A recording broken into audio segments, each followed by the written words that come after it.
Buen día, buenas tardes, buenas noches, según sea el caso que escuches este audio. Bueno, hoy concluimos con nuestro seminario bíblico online de Casa de Oración, con nuestro último libro del Antiguo Testamento. Hoy toca Malaquías. Dice la palabra del Señor en el Salmo 119-160, la suma de tu palabra es verdad y eterno es todo juicio de tu justicia. Gracias a Dios porque hoy podemos concluir, y si bien es un estudio panorámico de la Biblia, libro por libro, cada clase un libro, ha sido de enorme bendición para poder comprender, saber la estructura de cada libro. Este estudio nos ha servido bastante. Malaquías, en este caso nos convoca, es el último libro del Antiguo Testamento y está separado del libro de Mateo, que allí hay un periodo de silencio, se le llama, de más de 400 años. Pero a pesar de estos dos libros que están enlazados de una manera realmente asombrosa, Malaquías y Mateo. Desde el punto de vista histórico, hubo un tiempo muy largo durante el cual no hubo ninguna voz que hablase en nombre de Dios, ni vino ningún profeta a Israel y tampoco quedaron escrituras.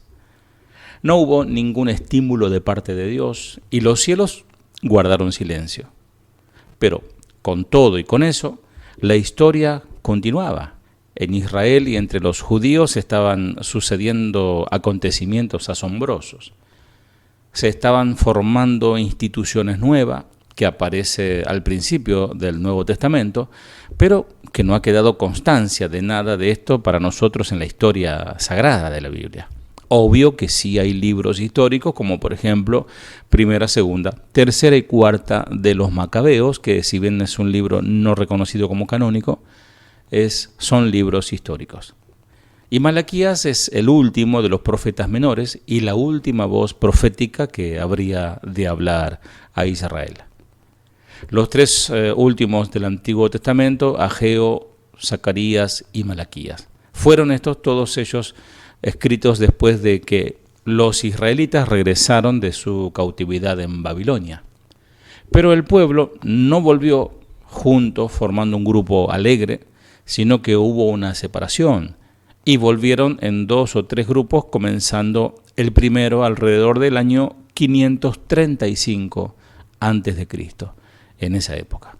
Un puñado de judíos cumplieron la profecía de Jeremías en el sentido de que el cautiverio habría de durar un periodo de 70 años y retornarían a la ciudad vacía y desolada de Jerusalén, donde comenzarían a poner allí los cimientos del templo. El ministerio de Ageo, 15 años después, consistió en animarlos a que continuasen con la obra y que la completasen hasta el fin. Ya hemos visto el libro de Ageo, igual que Jeremías. El templo quedó efectivamente completado durante el ministerio de Zacarías y Esdras. El sacerdote llevó entonces a otro grupo que venía de Babilonia. Para entonces el pueblo había cambiado totalmente su forma de vida. Mientras estaban en Israel, antes de la cautividad, habían sido en su mayoría pastores que cuidaban de las ovejas, pero en Babilonia habían aprendido a ser tendederos y han sido comerciantes y encargados de tiendas desde entonces. De así que el judío lleva en su alma su costado comercial. De modo que Esdras guía de nuevo a este grupo y tuvieron que enfrentarse con dificultades que han quedado registradas en los libros históricos de Esdras. Finalmente se realizó el último retorno bajo el mando de Nehemías, que en el año 445 a.C. guió a un grupo de regreso y comenzaron a poner los cimientos de la muralla de Jerusalén. El fascinante libro de Nehemías, que también lo hemos estudiado, cuenta la emocionante experiencia de la reconstrucción de las murallas. Poco después de que Nehemías completase su labor, apareció Malaquías, y es interesante comparar el libro de Nehemías con el libro de Malaquías. Nehemías es la conclusión, podríamos decir, de la sección histórica del Antiguo Testamento, que empieza con el Génesis, y todo ello es historia. Después de Nehemías vienen los libros poéticos. En Malaquías llegamos al mismo periodo que cubre Nehemías. Esta profecía de Malaquías fue transmitida por un hombre cuyo nombre, Malaquías, significa mi mensajero. Y es altamente sugerente que este último libro de nuestro Antiguo Testamento gire alrededor del tema de un mensajero de Dios y sea una profecía, una predicción de la venida de otro mensajero. Y en esto tenemos pues un enlace directo entre Malaquías y el Nuevo Testamento. Por ejemplo, el capítulo 3 comienza con esta profecía, Malaquías 3:1. Yo envío mi mensajero, en hebreo diría yo envío a Malaquías, para que prepare el camino delante de mí. Y como van a ver ustedes en el libro de Mateo, el mensajero era Juan el Bautista, que vino con el fin de preparar el camino del Señor y anunciar la venida del segundo mensajero de Dios. Y ese segundo mensajero se encuentra aquí, en esta profecía, de la siguiente frase, Malaquías 3:1, y vendrá súbitamente a su templo el Señor a quien vosotros buscáis y el ángel del pacto. Fue la obra del Señor Jesús durante la última noche de su ministerio, cuando tomó el pan y el vino con sus discípulos allí en esa mesa, y tomando la copa dijo, porque este es mi sangre del nuevo pacto. Mateo 26:28. El mensajero del pacto es el propio Señor Jesús. Dice Malaquías 3:1 al 3, a quien te deseáis ya viene, ha dicho Jehová de los ejércitos. Pero ¿quién podrá soportar el tiempo de su venida? ¿O quién podrá estar en pie cuando Él se manifieste? Porque Él es como fuego purificador y como jabón de lavadores, es decir, quema y limpia. Él se sentará para afinar y limpiar la plata. Limpiará a los hijos de Leví, los afinará como a oro y como a plata, y traerá a Jehová ofrenda en justicia. Y ese era el problema del pueblo en los días de Malaquías. Se habían olvidado del importante y gran mensaje de Dios. Y al mirar ellos de nuevo al principio del libro, vamos a ver que el profeta comienza sobre esta nota en Malaquías 1:1 al 2. Profecía, palabra de Jehová contra Israel por medio de Malaquías. Yo os he amado, dice Jehová. Y ese es siempre el mensaje que transmiten los profetas de Dios. Yo os he amado, dice el Señor. Pero lo asombroso es que estas personas responden al profeta con las palabras, ¿en qué nos amaste? El libro entero es una serie de respuestas dadas por el pueblo ante el desafío de Dios. En 7 ocasiones vamos a encontrar que dicen, ¿en qué nos amaste? ¿Cómo puede suceder esto? Demuéstralo.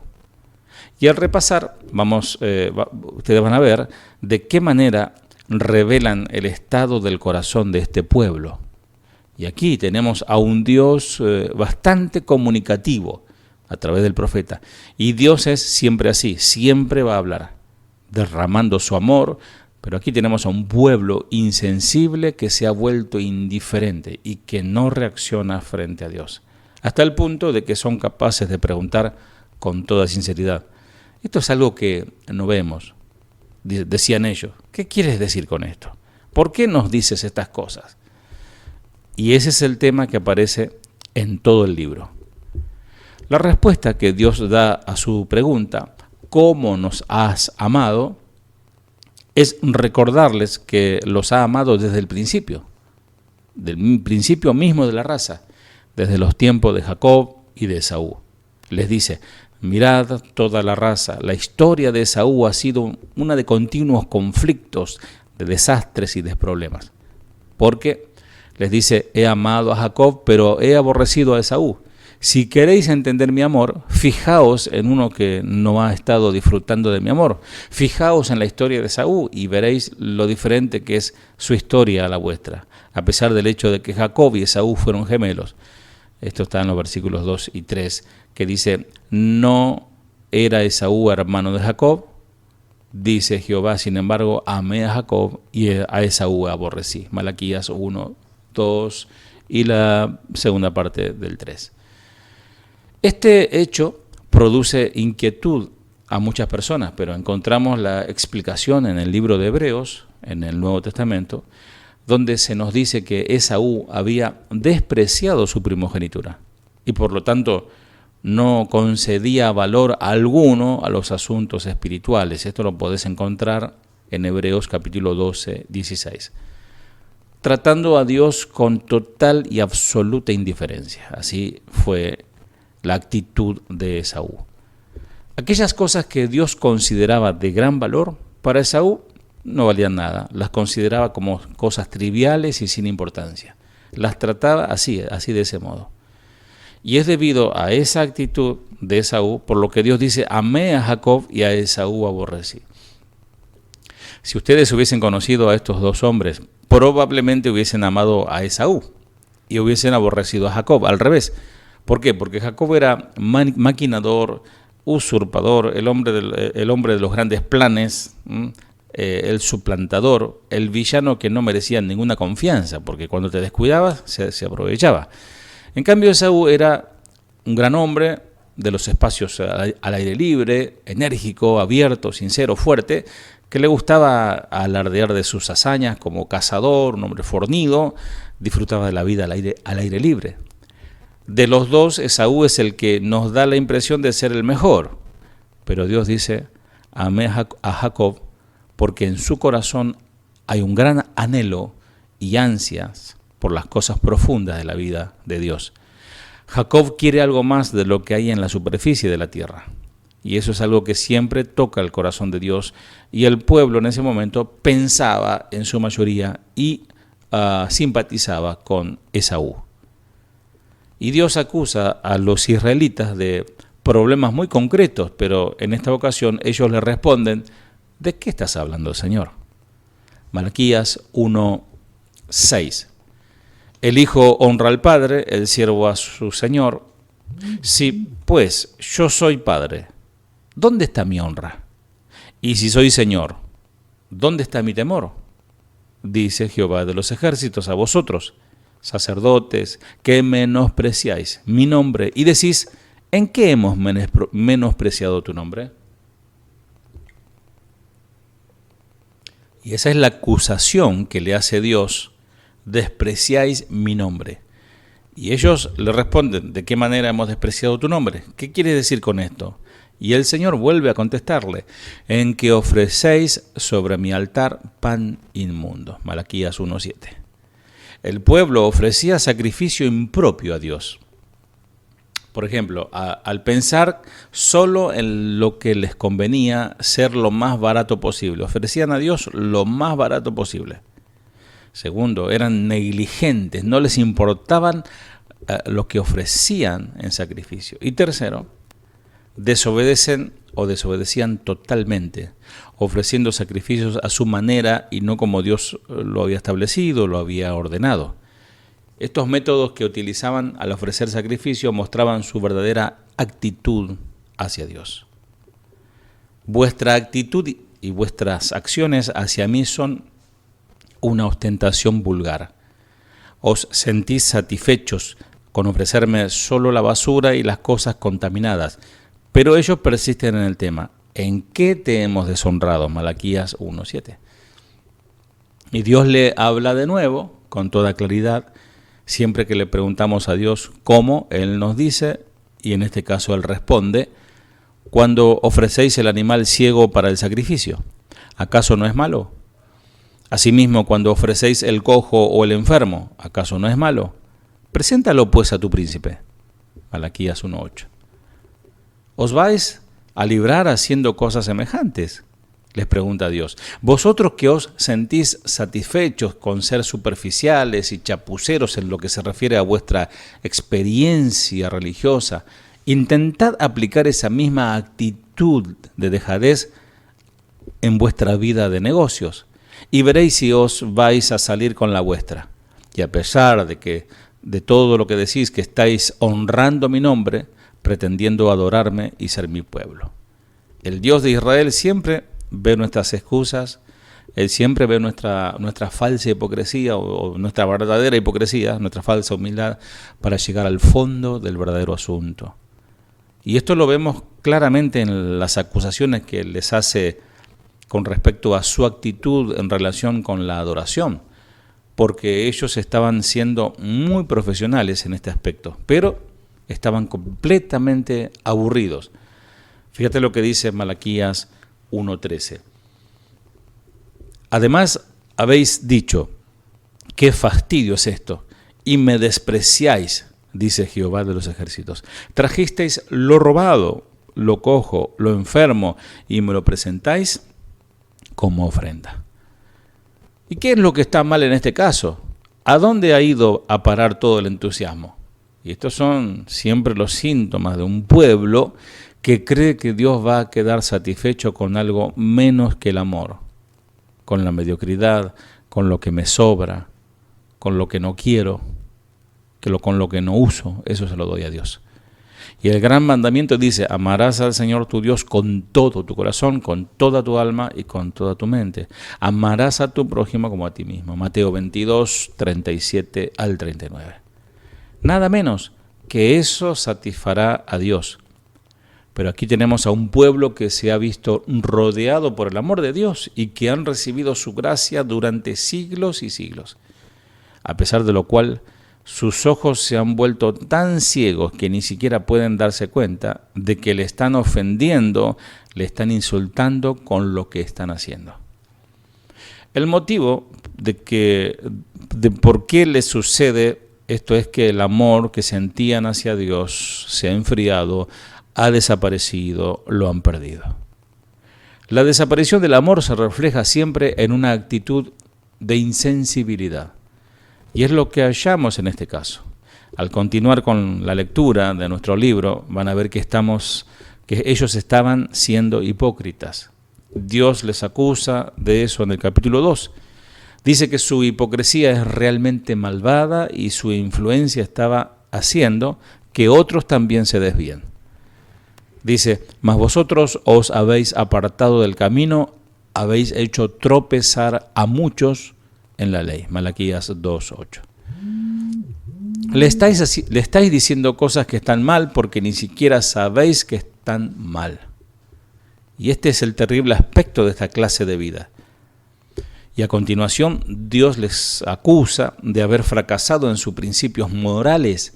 Habían empezado a contraer matrimonios con personas de otras tribus de alrededor y se habían olvidado de que Dios les había llamado para que fuesen un pueblo especial, una nación santa, por lo que el divorcio prevalecía en la tierra.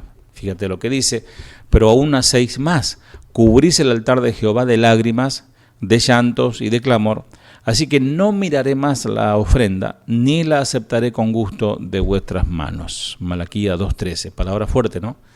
Y ellos preguntan, ¿por qué no aceptas esto? Y dice Malaquías 2:14 al 16, porque Jehová es testigo entre ti y la mujer de tu juventud, con la cual has sido desleal, aunque ella era tu compañera y la mujer de tu pacto.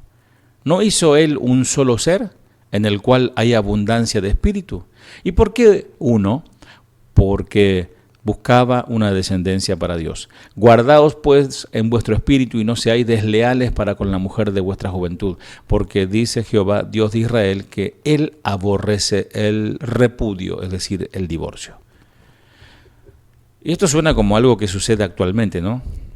Malaquías tuvo que realizar su ministerio en una nación en la cual el divorcio estaba a la orden del día.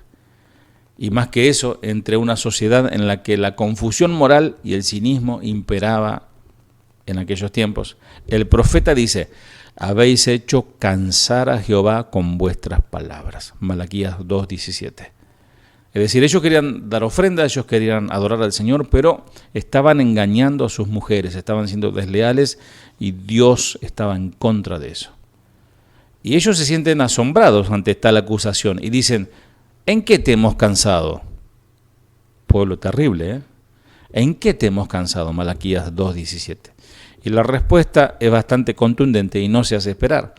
En que decís, cualquiera que hace mal, agrada a Jehová. Malaquías 2:17. Así hay muchos que piensan así, ¿eh? Puedo hacer mal, total, yo igual agrado a Jehová. Él me ama, Él me conoce, sabe de mí y Él me entiende. Y viven la vida en desastre.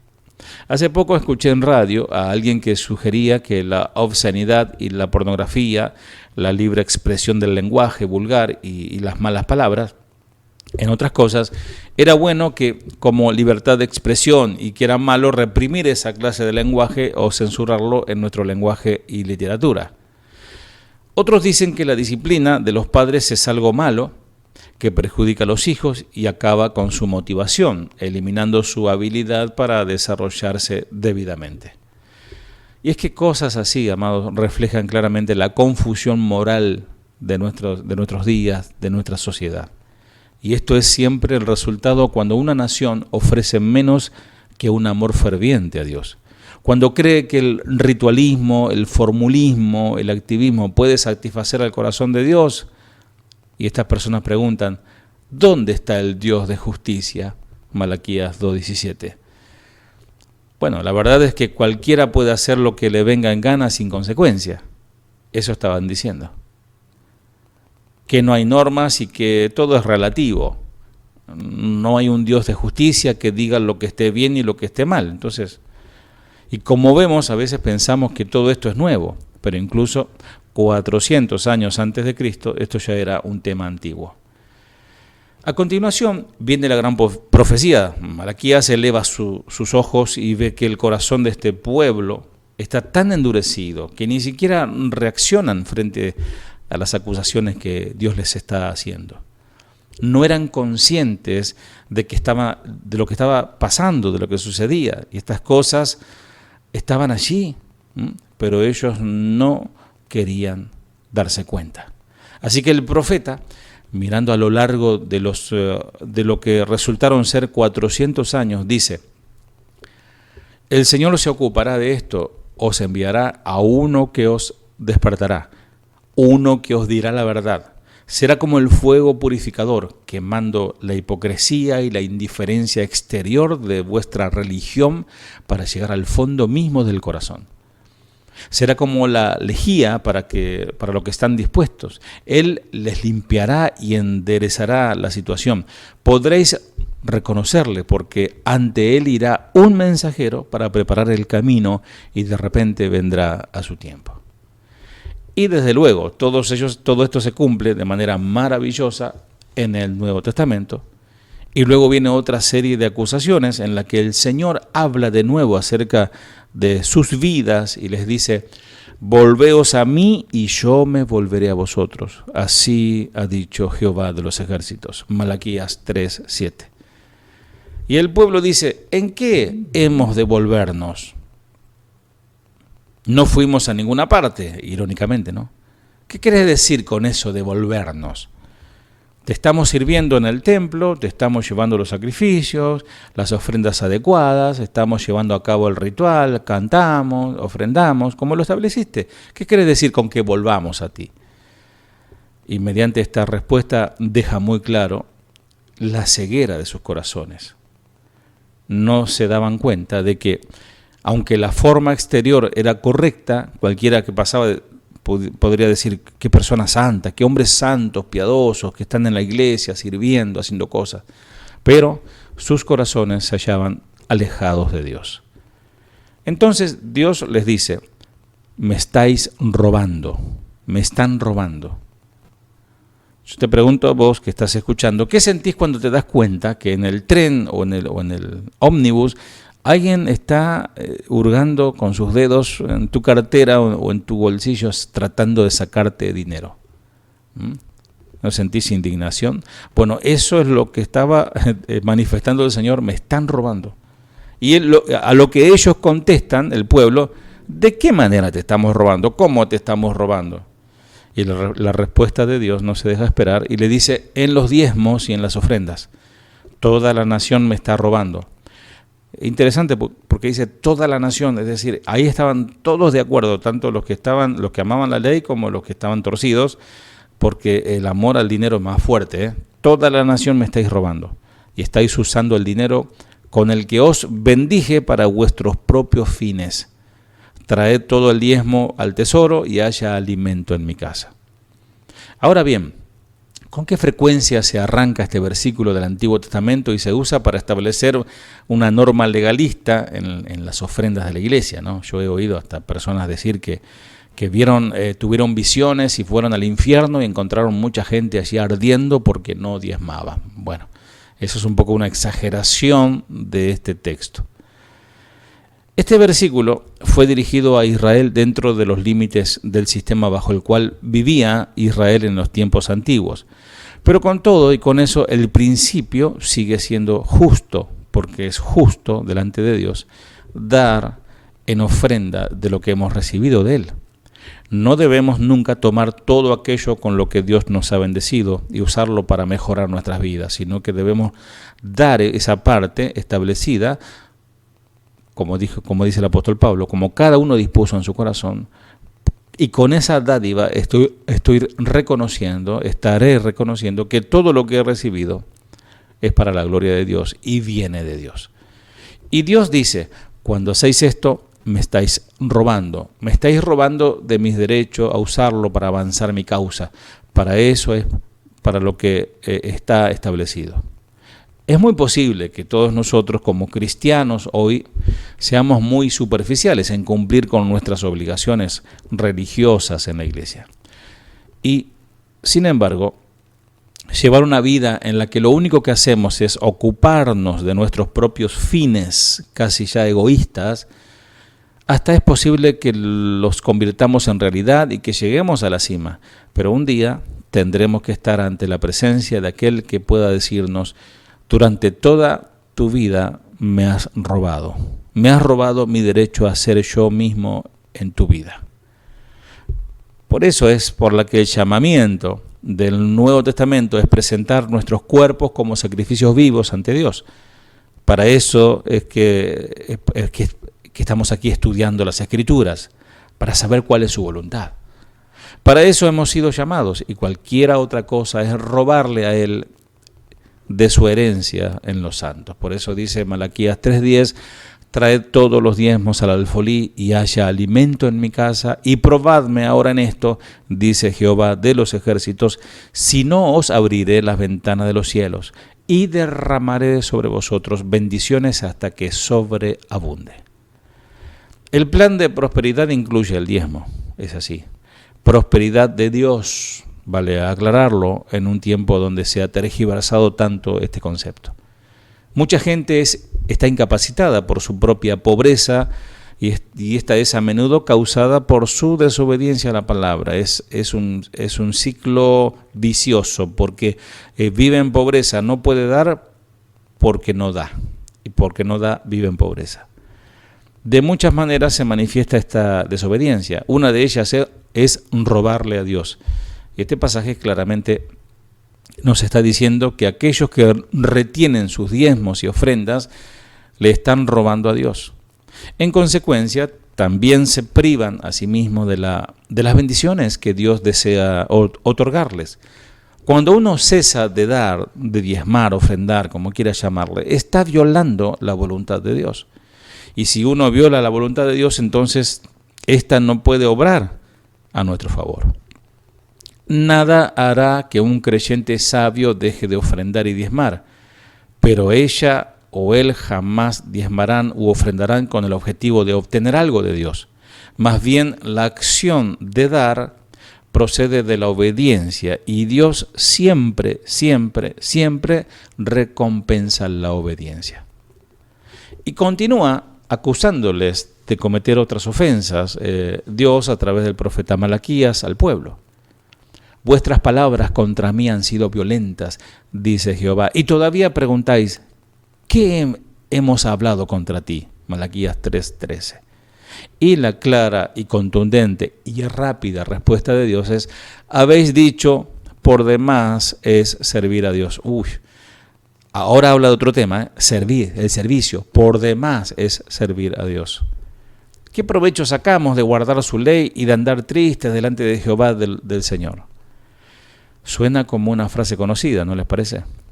Bueno, si yo he estado intentando servir al Señor hace 10 años que soy cristiano y aún no le he sacado ningún provecho. Es más, desde que voy a la iglesia las cosas no me van muy bien, parece que me van peor. Bueno, esto delata la filosofía de que Dios existe para el hombre y no el hombre para Dios, lo cual es una verdadera blasfemia. Esa es una cara de la moneda.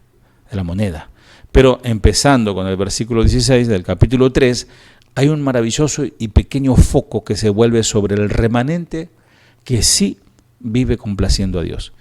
Y gracias a Dios que siempre hay un pequeño grupo obediente y que el foco de Dios siempre les encuentra, siempre el ojo de Dios está allí. Y se le describe de la siguiente manera en Malaquías 3:16. Entonces los que temían a Jehová hablaron entre sí. Jehová escuchó y oyó, y fue escrito ante él un memorial de los que temen a Jehová y honran su nombre. Y luego hallamos este precioso versículo de Malaquías 3:17 al 18.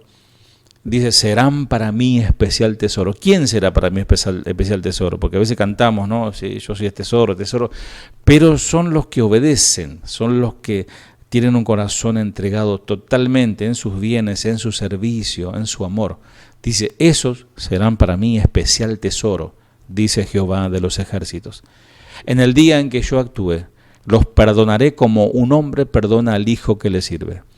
Entonces os volveréis y discerniréis la diferencia entre el justo y el malo, entre el que sirve a Dios y el que no le sirve.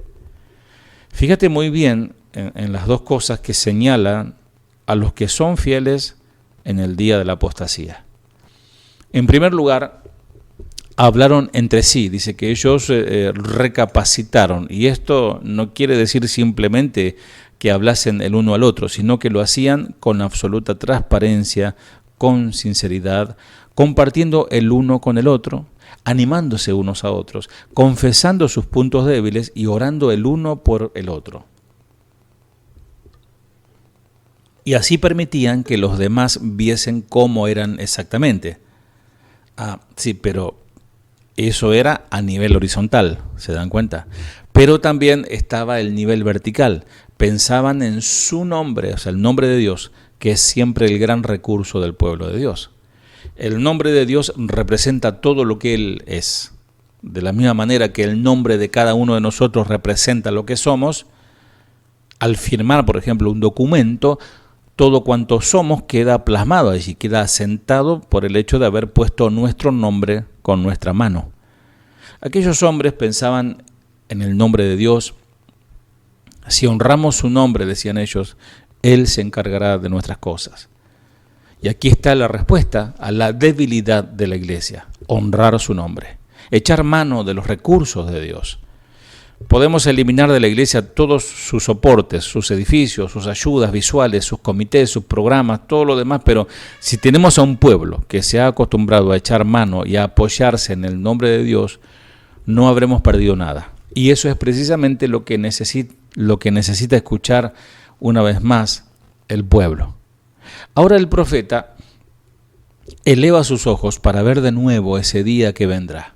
Y no solo el día 400 años después, cuando el Señor Jesús entraría a la tierra por primera vez, sino incluso más allá, pasando por encima de la vasta extensión de los siglos, ya a la segunda venida de Cristo, cuando se cumplirá todo el programa perfecto de Dios.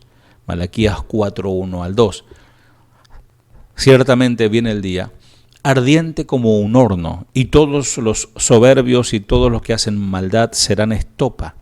Aquel día vendrá, los abrazará, dice Jehová de los ejércitos, y no los dejará ni raíz ni rama.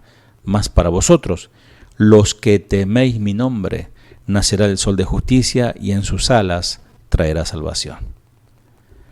Y esa es una de las causas que tiene dos efectos. Saldrá el sol de justicia y los que rechazaron serán quemados. Pero para aquellos que le reciben habrá salvación. Y está hablando del mismo Hijo de Dios.